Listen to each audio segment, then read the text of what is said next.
Ang hindi alam ni Camila ay nakita pala sila ni Gab sa hindi kalayuan dahil may naiwan ito sa bahay na kailangan itong balikan.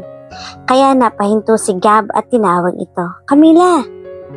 Tuloy-tuloy pa rin ito sa paglalakad. "Camila, sandali lang. Gab, bitiwan mo nga ako. Baka may makakita sa atin." "Bakit kausap mo si Edward?" Galit na tanong nito. "Ano ngayon?" Sarkastikong sagot kay Gab. "Halika, sumakay ka na." Pamimilit nitong sumakay siya sa sasakyan. "Kaya ko namang maglakad at saka malapit lang naman ang bahay niyo." "Wag na kasing matigas ang ulo mo." Pero nakita silang dalawa ni Edward at nang nasa isip nito na sila pa rin ni Gab, hindi na lang siya lumapit sa dalawa. Pasakay na lang si Camila dahil mahigpit na hinawakan ang kamay ni Camila at sobrang lakas ni Gab ay hindi siya makapalag. "Sekreto ba kayo nagkikita ni Edward? Ano ba kasing pakialam mo? Hindi ko gusto na nakikipag-usap ka kay Edward.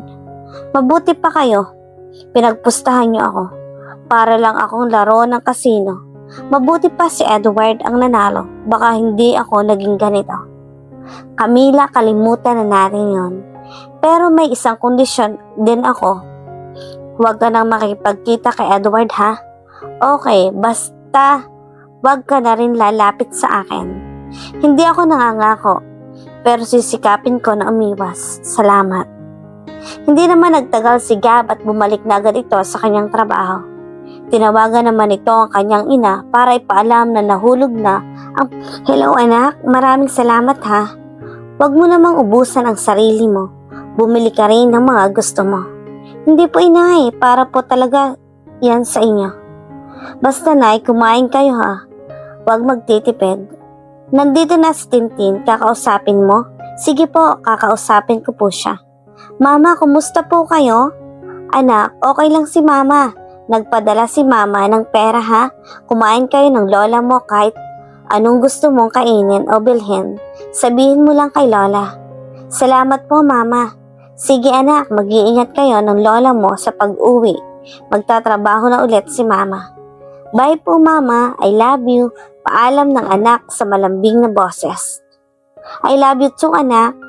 Hahanapin ko pa pala ang susi. Nasaan ba talaga ang susi ng sasakyan?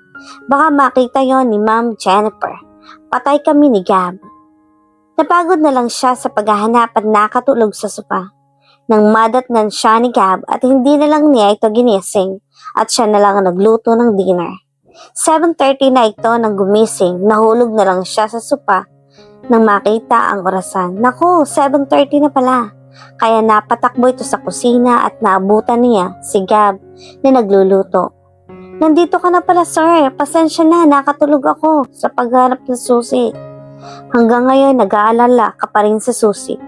Bibili na lang ako ng bagong sasakyan. Huwag ka nang mag-alala. Halika na, kumain ka na." "Nahihiya ako, ikaw pa talaga nagluto, na trabaho ko naman iyan." "Sa Amerika sanay kaming walang katulong, kaya natuto na ako magluto at mag-asikaso ng sarili ko." Kwento nito kay Camila. "Akin na yan, ako na maglalagay ng mga plato." "May tanong ako Camila, kung sakaling wala si Jennifer sa buhay ko at ikaw ang naging asawa ko, kukuha ka ba ng katulong o ikaw na mag-aasikaso sa akin?" "Anong klaseng tanong yan Gab?" Habang nakatalikod si Camila, simpleng nakangiti ito dahil sa tanong ni Gab.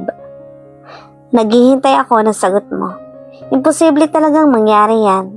Paano kung gagawa ng paraan ng tadhana?" Seryosong sabi ni Gab.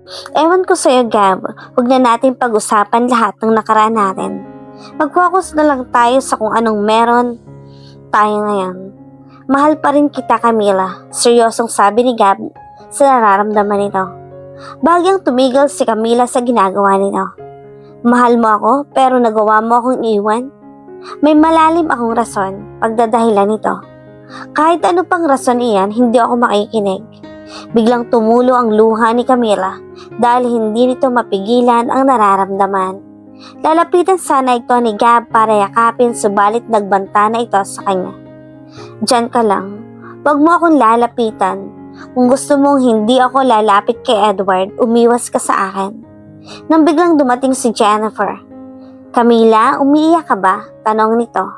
Opo ma'am, nagkwento ko kasi ang tungkol sa anak ko, ma'am. Kanina nagpadala kasi ako ng pera at namimiss ko na po talaga ang anak ko. Kawawa ka naman. Tsaka sumuliyap na niyakap ni Jennifer. Salamat po ma'am. Malapit na kayong magkitang dalawa. Napagtanto ko rin na mas mabuting nandito ang anak mo kasi nababagot din naman ang bahay nito. Ang laki, tapos lang tayong nakatira dito. Wow, sinong nagluto nito? Alam ko ikaw nagluto nito, Gab, no? Oo, ako nagluto. Pagdating ko kasi sa bahay, nakatulog si Camila. Kaya ako na lang ang Totoo ba, Camila? Nakatulog ka? Opo, ma'am. Hinahanap ko kasi ang nawawalang susi ni Sir Gab. Paliwanag nito. Ah, yun ba? Wag na, bibili na lang kami ng bago ni Gab. Sige po, ma'am. Napaka-unfair kasi kailang dalawa ang marunong magluto. Ito kasing si Gab, walang oras para turuan ako. Marunong ka na po, ma'am, hindi ba? Hindi pa masyado. Marami pa akong gustong malaman at matutunan. Yun palang adobo kong niit mo, Camila, please. Sure po, ma'am. Camila, may binili nga pala ako sa'yo. Tingnan mo. Sabay bigay sa isang paper bag. Salamat po, ma'am. Sige, buksan mo na. Binili ko yan kasi magbe-beach tayo. Huwag mo akong tatanggihan, please. Okay po, ma'am. Payag po ako. Salamat ha. I'm sure bagay na bagay yan sa'yo dahil ang ganda mo. Sana nandito na ang anak mo habang hindi pa ako nakakaalis. Tiyak mag-i-enjoy yon sa beach. Paborito po talaga ng anak ko ang pumunta sa dagat at ipapasyal natin siya. Bibili tayo ng maraming toys niya. Nakakahiya naman po, ma'am. Huwag na po, ma'am. Okay lang yan. Napakaliit na bagay. Sige, kumain na tayo. Ang sarap. Pagkatapos nilang kumain nauna nang umakyat si Jennifer sa kwarto nila habang si Gab naman ay may naayos pa sa baba nang biglang tumawag si Edward. Hello Edward! Hi Camila! Nakita ko kayo ni Gab kanina. Kayo pa pala? Hindi na kami. Sino yan? Si Edward ba ang kausap mo? Hindi. Biglang kinuha nito ang cellphone niya. Hello Edward? Oo, kami pa ni Camila. Please, huwag ka na ulit tatawag. Saka pinatay ang cellphone. Bakit mo yung sinabi? Di ba sabi ko na hindi na ako lalapit sa'yo? Basta hindi mo kakausapin si Edward? Para ano to? Bakit ba kasi nakikialam ka sa buhay ko? Dahil concerned ako sa'yo. Ayokong mapahamak ka. Kaibigan ko si Edward, kaya mas kilala ko siya. Akin ang cellphone ko, ibibili kita ng bago. Tinawag naman ito ni Jennifer. Gab, nasa na ba yun?